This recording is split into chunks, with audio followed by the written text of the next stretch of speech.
all these holidays, they're like, holidays are crazy though, you know what I mean? Like, Christmas is coming up.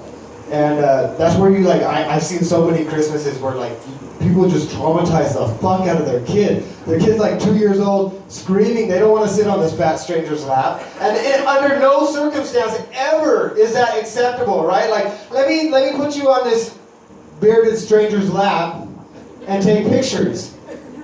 Like, that's not acceptable in any other realm. And so like, Christmas that's just weird to me. Everybody's got their favorite holidays. That's what I say. Like, my favorite holiday may sound surprising to you guys. Black History Month. I really like Black History Month because I totally partake in it. You know, like for Black History Month, I'll be late for everything all month long. And I love it because I can use that as an excuse. You guys could use this when you go to work on Monday. If you're late and your boss is like, why are you late? Well, it's not February, but if it was, you'd be like, it's Black History Month. And if your boss is not black, he's gonna laugh. And if he's black, he's not there yet. He's running late. So he's not gonna be mad anyway. Anyway, Pueblo's great to be in. We got a lot of people that aren't from here. Pueblo's changed a lot. It used to be like you could ask somebody, where are you from? And they just told you like a part of town. And now you ask somebody where you're from, you get like weird answers like Texas and North Carolina and shit.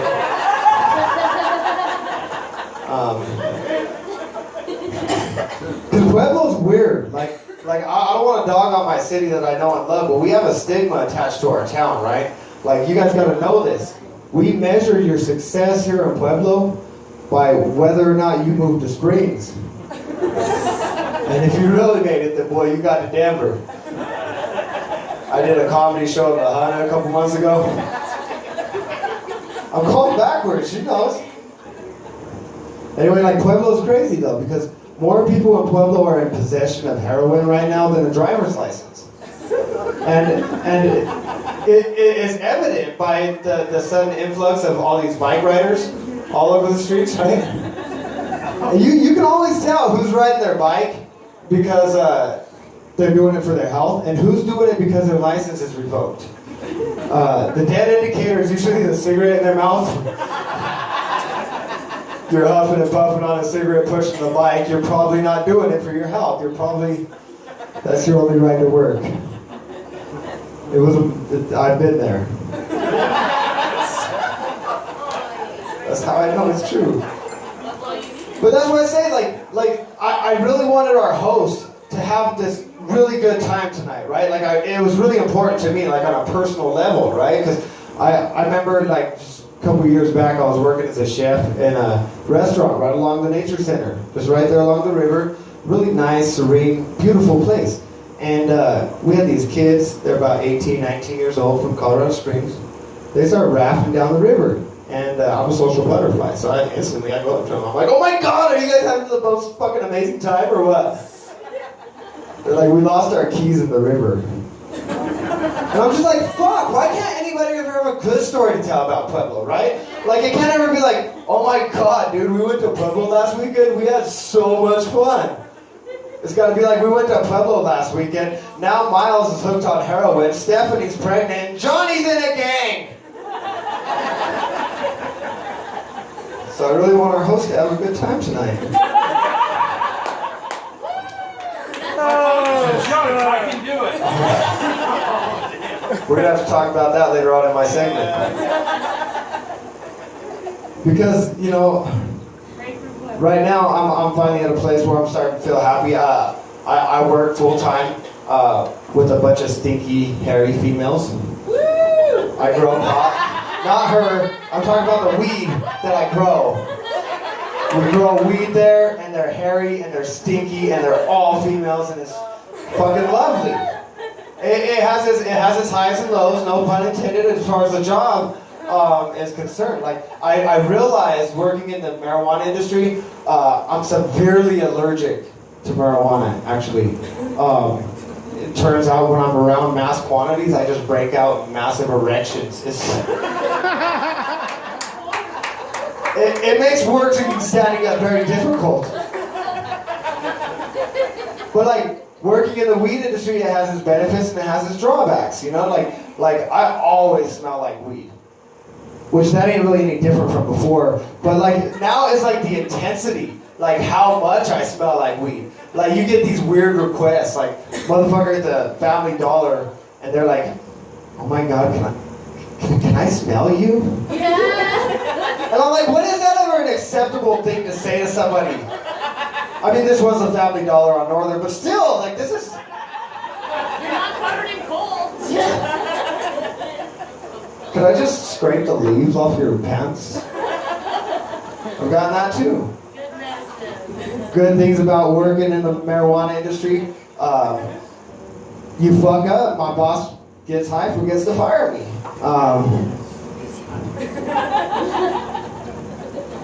He's here today, so I had to, you know...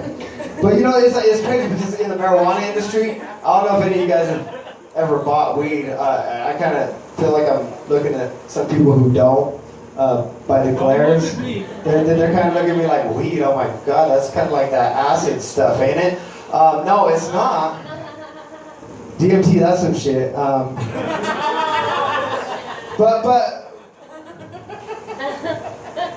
But weed, like when you used to buy weed from a drug dealer, like back in the day, you know, and it's like when you work in the marijuana industry, the boss's equivalent of I'll look into that is the back in the day weed dealer saying I'll be there in 10 minutes.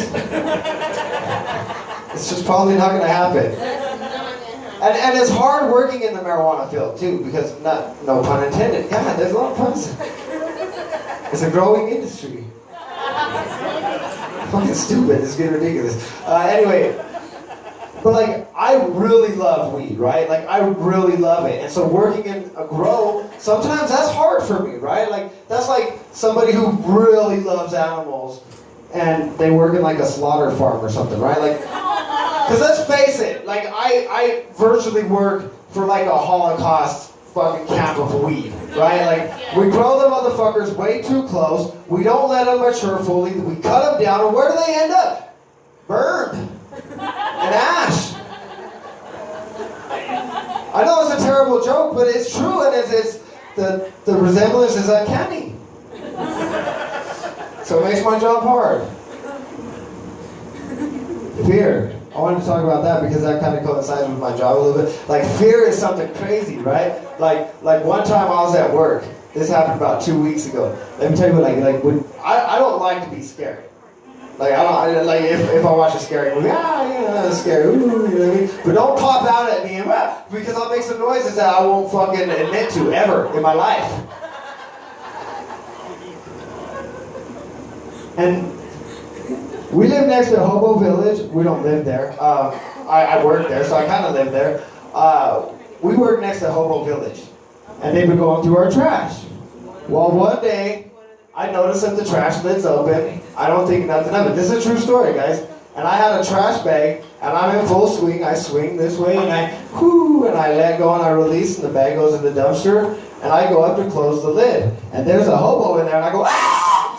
Like, what the?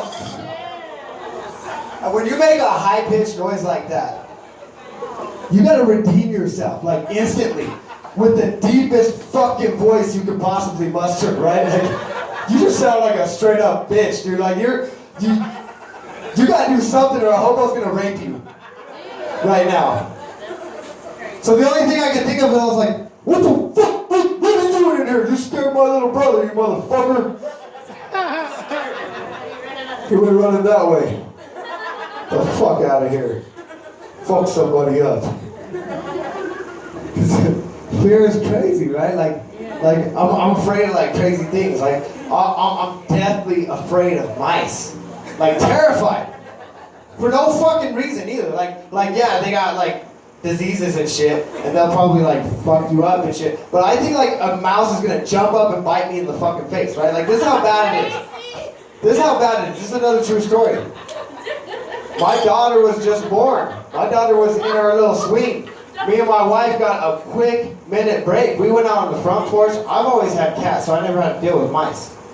Again, this is true story. You can't make this shit up. This fucked up in my life, and it traumatized me, and this is why you guys have to hear it today. But what happened was, we were outside, we were smoking. The cat had a mouse in its mouth. My wife opened up the door, she didn't know, and the cat went inside with it. I flipped the fuck out, I shut the door, I said, fuck that shit, we're not moving. She said, go in there, there's a mouse. I said, fuck that, we'll hire somebody, they'll pack it up, I don't know. She's like, your daughter's in there, your baby's in there. I'm like, yeah, use that card. So now I have to man up. So I go in there, and at first it was easy because the cats had the mouse pinned down, yeah, we got this shit handled. But the fucking cats hate me because they know I hate them. So as soon as I walk in, they boogie, and the fucking mouse runs underneath the fucking couch. And I gotta explain, that's the depth of my fear. Because I flipped the couch over and I threw the bucket over this fucking mouse. And I was more proud of myself than the old caveman was when they took down a fucking mammoth or something. I'm like, I fucking caught the mouse! Now what the fuck am I gonna do with it? It's just a bucket upside down on a fucking mouse, and if I flip it around, the mouse is gonna jump out the fucking bucket, it's gonna fucking bite me in the fucking face. I can't fucking deal with that, I can't do it. We're gonna have to fucking move. We're gonna have to fucking move. I don't really have a good ending to that story. Pretty much, I did get the mouse out. There's no good ending to that story, but that's gonna be a necessary story for my closing tonight. You're gonna have to know that because I'm terrified of fucking mice. And I'm terrified of little shit like that, but I'll do dumb shit. I went and I worked in Alaska on the fishing boats in the Bering Sea. Yeah. Don't cheer, that shit sucked fucking massive balls. Every fucking bit of it. Yeah, I did it, and that was something great, but it's crazy because every time I tell somebody I worked in Alaska, they always got that same question just burning in their head. This guy's got it right now. It's oh my God, is he gonna be on Deadliest Catch? I'm like, no. That is random time. Yeah. But no, my 15 seconds of fame was that time I was on Dateline NBC's To Catch a Predator. Don't worry, I wasn't one of the perverts. No, that wasn't me. I was that voice out there in the background. I was like, I'll be right out. Help yourself to some cookies. I'll tell you what, this homie can down some cookies. You guys remember that episode? We do, because we was in it. He probably still has a record from it. But that's why, fear is crazy, because you could be so afraid of a fucking mouse, but, people are like, how the fuck did you travel, I don't know how many thousand miles, because I don't do math, but, that 1,000 many miles to fucking Alaska, and do this job away from everything, and I'm like, I'm fucking married. I'm married. I didn't want to fucking be home. I want to be 3 goddamn million thousand miles away. Is where that joke was going. But working on the boat in Alaska, it was crazy because I'm a comedian. And I didn't told a joke yet. I'm a comedian. And so being in Alaska, I had to be observant, right? I realized humor is universal. If shit's funny, it's gonna be funny no matter where the fuck you go. But certain jokes do have certain geographical locators, right? For example, their definition of a joke in Alaska, Sarah Palin. Of course, our definition of a joke here in Pueblo, the Pueblo Police Department. Tell you what, working on the boat, working on the boat in Alaska, it led the way for some weird boat mysteries, right? I worked on a boat with 25 other men, no women on board. Why the fuck was there a tampon wrapper in the trash? That's not even a joke, that's just a mystery. I bring that up every time it shows that maybe they had a nosebleed. And I'm like, okay, that's great, but that person still had to pack a tampon in their luggage, preemptively thinking I might have a nosebleed, so I might have to bring one of my ladies' tampons with me.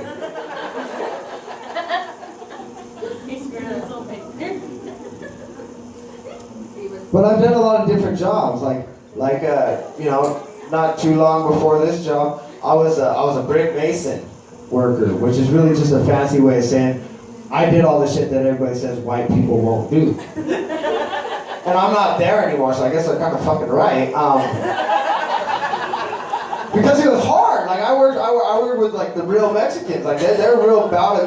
You know, like I had 5 coworkers, 6 if you count Google Translate, right? The first day I started, they said, "Órale, way, get on that way." I said, "Who's on the way?" You want me to grab the hammer? It had benefits just like the weed job. My weed boss forgot to fire me. In this situation, my boss just got so frustrated trying to like verbalize it. He said, "Fuck it, mix with the concreto, pinche güero."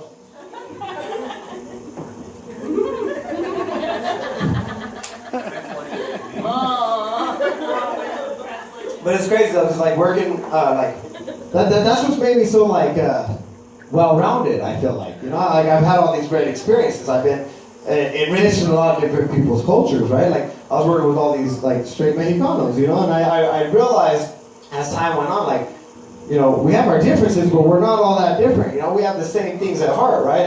Like it was crazy because we pack our lunch, you know what I mean? And they have their Coke. I like Pepsi. You know what I mean? I got my weed. They like Coke. They pray to the Virgin Mary. Shit, I pray on drunk and desperate women at closing time. I mean, we're a lot alike, but different and the same. I remember one time, and I got to tell you, this was such a monumental moment for me. I remember it was one of the last days I was working for that company. My boss, this little Mexican guy, he spoke like no English. I speak like no Spanish. And we're just having this great dialogue, though, in the midst of this language barrier. We're breaking barriers down. He's telling me he loves his kids and he's proud of them, and I'm telling him I'm trying. What the fuck? And I realized, like, we got the same intentions at heart, right? Our family, our loves, we're the same in that sense. And we're just having this great conversation, but it was sad to me, right? Because, I shit you not, we were literally building a fucking wall. And he's literally on one side. Of course I'm on the fucking other. And I'm getting sad as we're having this conversation because every brick we put up, I'm like, I'm that much closer to losing my friend. Because he's Mexican, so he's only about like 4 bricks tall, right? Now, I know I've talked a lot about, like, races. I'm not racist, you know what I mean? Like, there's a difference. We gotta be observant, I'm white. Let me tell you what. White privilege exists, but not for everybody in every situation. Whoever believes white privilege goes across the board has never been white and tried to buy drugs before. That shit is hard to do, right? Like, it took me 2 hours to convince your nephew I wasn't a cop. Even then, he shorted me 2 grams. I'm not even here to do this comedy shit. I'm just trying to get my 2 grams back because it was really fire. I'm not stepping on his shit. It was good stuff. I just want my 2 grams because it was that good. But like white privilege, like I said, like a different scenario, right? Mike, say you walk into a dark alley and you see me sitting there, right? And you see motherfucking Jamal, okay? And we both ask for your motherfucking wallet, right? Who are you gonna give it to? Like, fuck this little white motherfucker, right? I usually find the darkest person in the bar and give him my wallet in advance just to be safe, like, oh, no problems. You're racist. I'm racial. Because we all have to be, I think, in a sense. Because let me tell you, like, I've been in jail more times than the average black guy. She laughs, but that's not racist either. That's a statistic, and I've looked this up on the internet. It's true. The average black guy goes to jail 12 times in their lifetime.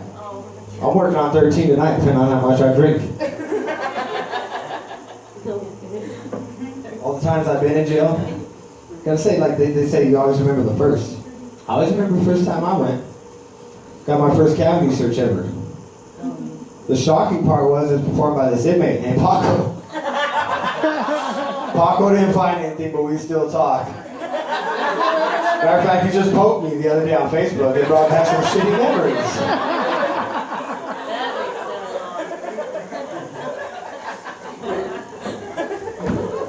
No, but to be honest with you guys, all the times I've been in jail, which is a lot, I've never actually been raped in jail. Quite frankly, I'm at the point in my life where I'm like, what's so fucking wrong with me? You know what I mean? Like, it's not like I want that, but it felt nice to feel wanted on an occasion. Like, you guys need to stick with me here, right? You gotta do a little bit of math. I know we're drinking, and nobody said there's gonna be math involved. If you don't want to do the math, we'll just tell you how the joke worked later, and you just have to believe us. But the most troubling time I ever went to jail, one time I went to jail for 5 weeks. I came out, my wife was pregnant. Went to the doctor, he said she was 4 to 6 weeks pregnant. And I'm like, which is it, doctor, 4 or 6? The time makes a pretty big difference, considering the circumstances. So as a DNA test would say, I am a father to 2 very beautiful baby girls. Can I hear some love for that, guys? Yes. I just love that people clap at that. You know what I mean? Because there's really no accomplishment there on my end, right? Like, all that really proves for me is that rice and ramen noodles are not the only thing I can make in under a minute. So like, I'm not like a great dad. Like, I try, but I do dumb shit. The wife's like, put the baby's diaper on. I was like, I don't think that's gonna fit me, first off.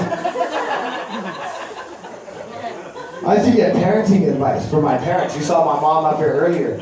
That finally stopped when I reminded them how I turned out. Y'all already fucked this one up. Let me have a crack at it. Here. Fucking take addiction counseling from a crackhead? No.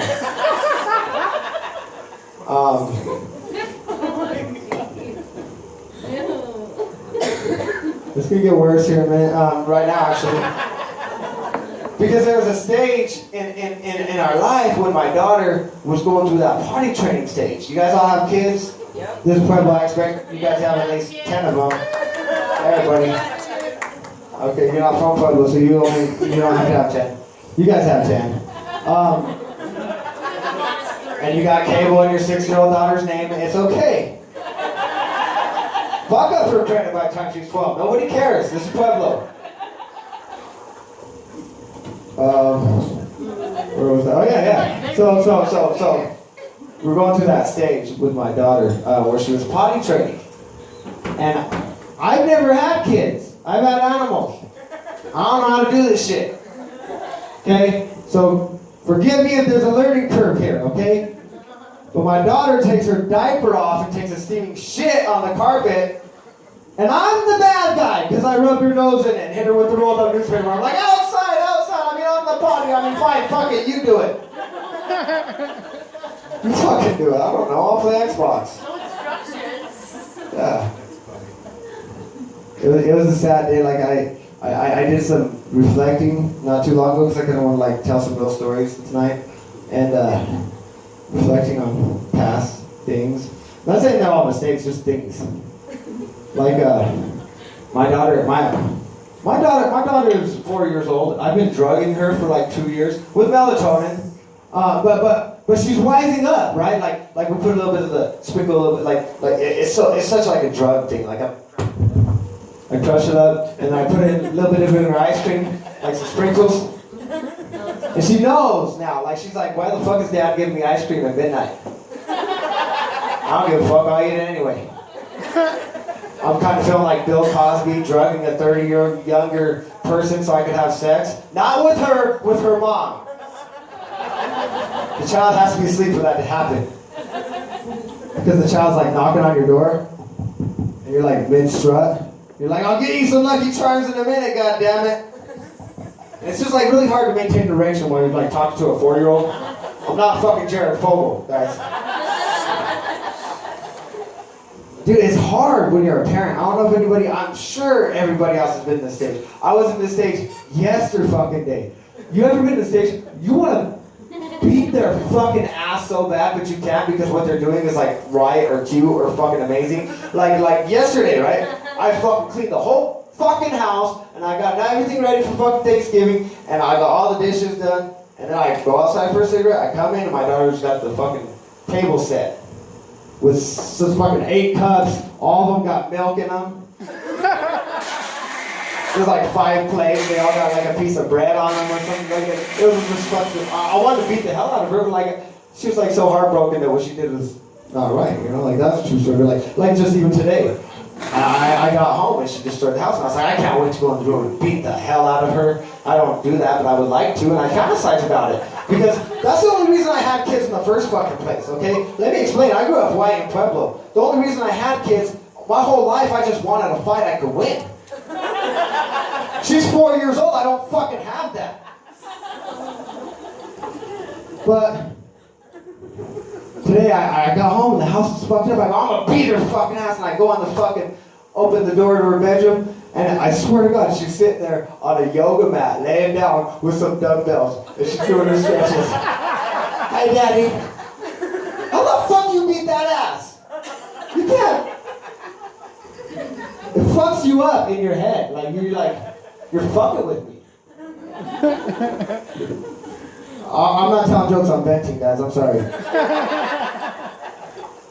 I know, I gotta say something to redeem myself, right, now. Because I do try, and I am a good dad a lot of times, right? It was a pivotal moment in my life when I finally, realized I was growing up. I was becoming a man. I was becoming a good dad. And I realized that when I finally found something in my life more important than weed. I know, right? Let me explain. What happened was, you guys all know what jaundice is, you know? Babies are born with it. They got the yellow skin, need a little bit of light. Doc said, she'll be just fine. Put a little bit of light on her, she said. I used the only light I had. My HPS 1000-watt grow light. Don't worry, the baby did just fine. She grew like a weed that week, too. It was like 76 ounces in 1 week. Her growth was phenomenal. It was chart topping. But the priorities were there, you know, they were different. I started realize as a man, I wanted to teach my daughter something. So I was like, I want to pass something on to my daughter. And I grew up in Pueblo where a lot of people got respect for their heritage. I grew up learning about gente and all this kind of shit. And I grew up and I don't know what the fuck I am, so I go do some research and I get on the Google and apparently I'm Caucasian. I didn't even know what the fuck Caucasian was, first off. So I stayed on the Googled Caucasian. I got a bunch of Chinese dick pictures, guys. Let me tell you, it made me feel really good about myself. But kind of terrible for the rest of the Caucasian nation. I was like, this is not a good thing. Anyways, my wife and I, we just celebrated our 10-year wedding anniversary. Actually, before your time, we didn't celebrate, we had it. We had our 10-year. It's not that it's been horrible, it's just it's been challenging, right? Being married for 10 years, it's a challenge. And you find things that work and things that don't, right? I found I can end a fight mid-step by making her laugh. You know, like the other day, she was like, and I was like, and she, are you gonna let me finish? And I said, have I ever? She laughed. Fight ended. We did things I won't tell you about. We had sex. Anyways, we tried to reinvent our sex life one time, and you got to be careful with certain things that you buy and where you buy them from. You guys anybody ever do any shopping on the Wish app? Okay. If you haven't done any shopping on the Wish app, just know this, whether it's clothes or toys or things of that nature, you always got to order a couple sizes up, right? Because it comes from China and shit. Yeah, they don't know China. So I didn't know this, and I ordered her one for our anniversary, and I thought I was being sweet, and it came in the mail, and I go, it's one Caucasian I've seen on Google. She's not going to be happy with this. It's fucking tiny. It's tiny. So it was too late to get something else, so I said, fuck it, I'll wrap it up, I'll give it to her anyway. I gave it to her, and her eyes lit up, and she goes, oh, you got one of those homemade silicone molds. And I was like, what the fuck?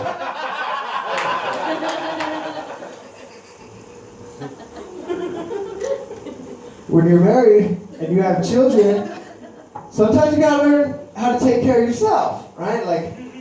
And I don't have you know, a phone or internet or porn fucking tube channel or whatever the fuck the cool kids have these days, right? I don't have all that shit. And one day I was up late and I'm flipping through the channels, all three of the fucking channels that I get, you know. All of a sudden I get the urge. And I say, fuck it, I don't need no visual stimulation. A motherfucker's got imagination. So I just close my eyes and I just start masturbating. This ain't a poem, I'm telling you guys what happened. And I have my eyes closed. And I thought everybody was sleeping. And then I opened my eyes. And there was my wife. I looked down. And I was like, fuck. And then I looked at the TV, and that's what made it worse. I looked at the TV, and there was an infomercial for Proactive Solution on it. Now, I don't know how up to date you guys are in your infomercial game, but Tyra Banks don't host that no more. No. Now this was hosted by Adam Levine. I'm trying to close my eyes, use some creativity. Now it looks like I'm beating off to Adam fucking Levine. If he wasn't such a sexy preacher, that would have got me in trouble. And I almost...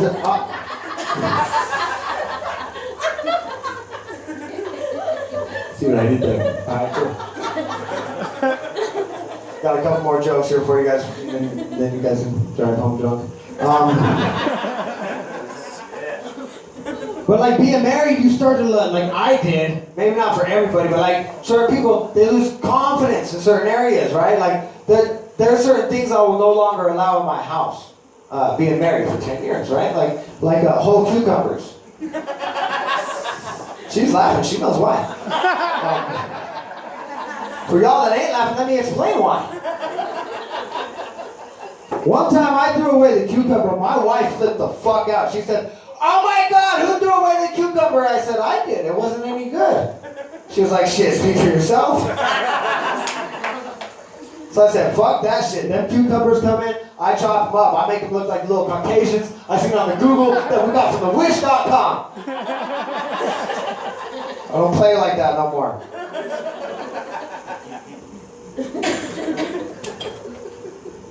Like being married is crazy because like people got like these crazy lives, right? Like some people are out there having like 4 sons, that's 4 people. Some people are having 3 sons, that's 3 of them. Like we're having, you know, some people have 2 sons. I guess I'm destined to be handsome.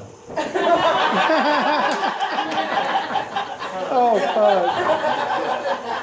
Yeah. That's a new one, it's got some work, but it's going there. The other day I went to see a therapist, he was like, "I think you might be bipolar." I was like, "Oh, Joe, don't try it. I don't like chicks." But I did love Michael Jackson when I was a kid, growing up. And I guarantee if he would have met me back then, he would have felt the same way. I also love Robin Williams, one of my favorite comics. I strive to be like him, but I'm not going to hold my breath. I just wish he would have hung around a little longer, that's all. He would have approved of all that shit. Guys, you fucking laugh because he would have made too soon. That was like fucking.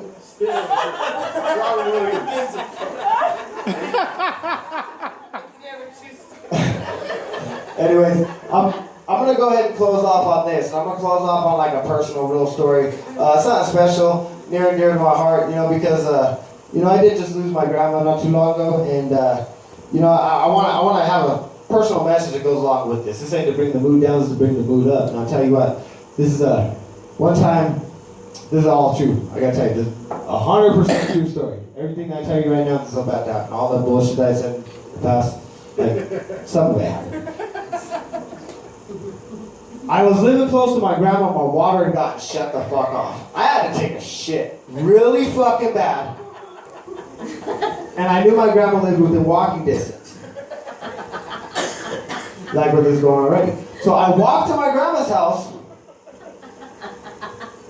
and my grandma's already outside. Like, she don't know I'm coming, she's outside. And she's like, "Oh my God, oh thank God you're here, thank God you're here."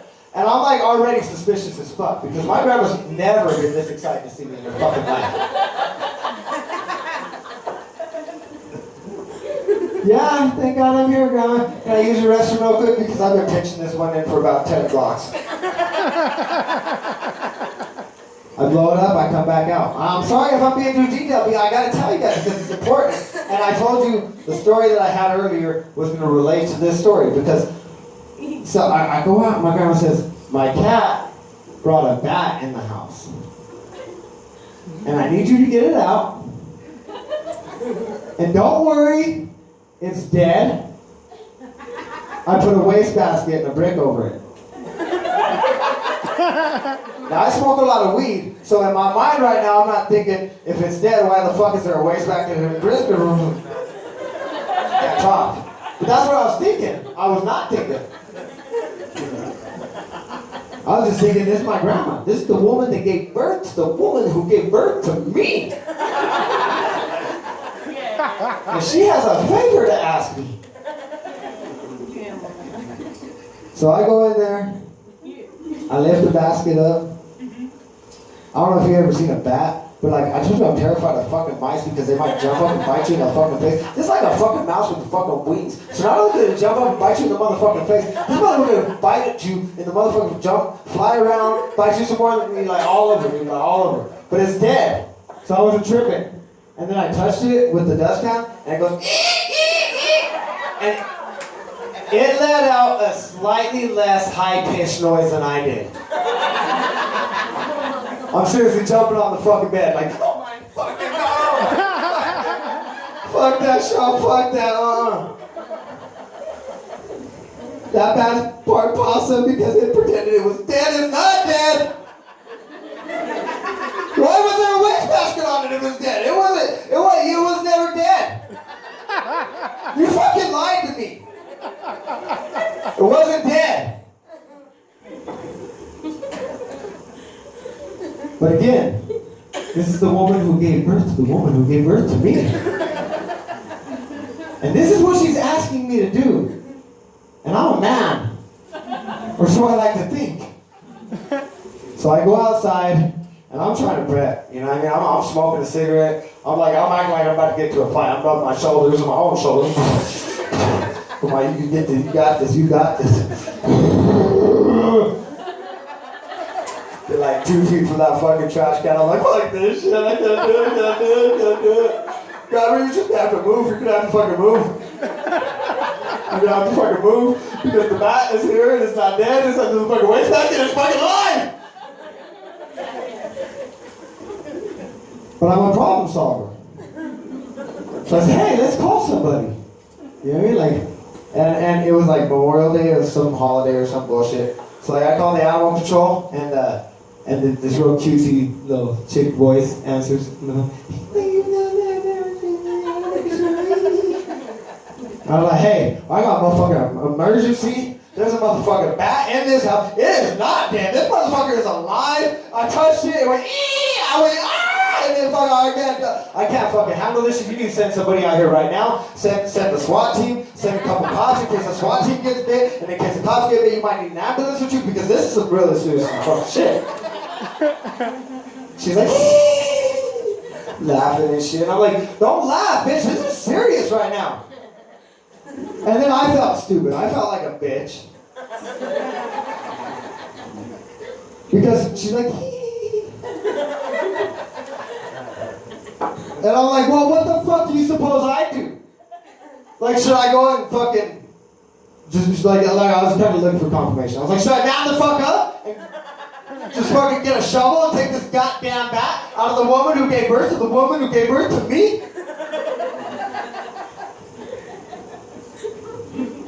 No, I called somebody like a bitch.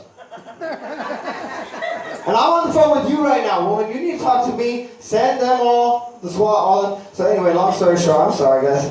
I wouldn't go out there, but all those details were necessary. My grandma, she has a way with words, make you feel better. But she won't say those words. She'll say something like, don't worry, it don't make you any less of a man because you couldn't get that bat out of my house. Well, you're goddamn fucking right I don't. This ain't the 1940. I don't fucking know what's because I don't do math. This is the 2000s and shit. We get on the Xbox and we fucking text help to 4532 because we can't remember 7 numbers. I called somebody. They came out. The guy comes out and dude, he came out ready for war, right? Like he's a professional. So he comes out and he's got a coffee can and a lid. And I was like, hey, dude, I think you're gonna need. I think you're gonna need a little bit more than that. Like, you sure you won't call for backup? Because, like, dude, let me tell you, like mice, they can jump up, they can bite you in the motherfucking face. It's like a mouse, but it's got wings. It will jump up, bite you in the face, it'll fly all over, bite you in the air, all that shit, dude. So, like, you might want to get some backup if you just have a coffee can. And he was like, no, go sit down with your grandma. I got this. I was like, all right, cool. And he went up to the bat. And he pulled the wastebasket off, and I was like, he ain't dead. He's just fucking playing, dude. He ain't fucking dead. He ain't dead. When you touch him, he gonna go, eee! And you go, oh! And shit. Half that story happened. He went, eee! And the dude took it like a fucking man. I was like, oh, he's no fucking... He's in the coffee can now. You can come off the bed. But that's what's great about life, right? Like, and that's what's so important about right now. And I want everybody to remember this. It's like, you know, the holidays are quickly approaching, and all the stress, and you know, nothing's ever the way it plans, right? Like you plan this fucking big Thanksgiving, or you want to get your kids this and that. You know, you're working these extra hours so that your kids can have the fucking newest Xbox, newest PlayStation. When in all actuality, a little bit more time with your kids is what they really want, what they really need. You know what I mean? And like those memories that we make with our families, that memory that I made with my grandma, that shit with that shit's real. And that will last forever, you know what I mean? Until the day that I go, you know what I mean? And so like that's the one thing that I always want to say is like, we're building memories, not just for ourselves, but for each other, you know what I mean? The way you treat each other, people are gonna remember that. You treat people like shit, you know, that's going to have a long-lasting impact on people, you know what I mean? We need to get back to that community. We need to help each other out. We need to build each other up. It's not a competition. We're not here to compete with you or you or you. We're here to all make it. We all want the same things. We all want love, happiness for our family. We all want to make great memories. This is a great memory for me right now. And I hope it's one shared by all of you guys. So you know what I say is, life is short. You got to laugh a lot. Yes. Laugh a lot, live it. Hey, it's been an absolute pleasure. Enjoy yourself, dance, do everything you gotta do. Do all the shit that makes you look funny as shit, because that's the shit that you're gonna remember. That's the shit that your loved ones will remember about you. Always remember how quirky my grandma was. Always remember how she didn't give a fuck to get down. She'd dance anywhere. She'd act a fool. She just had fun. You know what I mean? That's the kind of person I want to be. That's the kind of person I want my daughter to be. That's the kind of person, you know, you know, that's why like. It's not to bring the mood down at all, you know, it's to bring the mood up, you know what I mean? Because as long as we remember the people that we love, you know, they're alive in us. I think it was Macklemore that said it. We live everybody dies 2 deaths. Once when you're buried in the ground, and then the second time when they say your name for the very last time. So I do want to say, hey, you know what, rest in peace to my grandma, rest in peace to Gia Maria. It's been an absolute pleasure. I love you guys. It's always a fun time over here.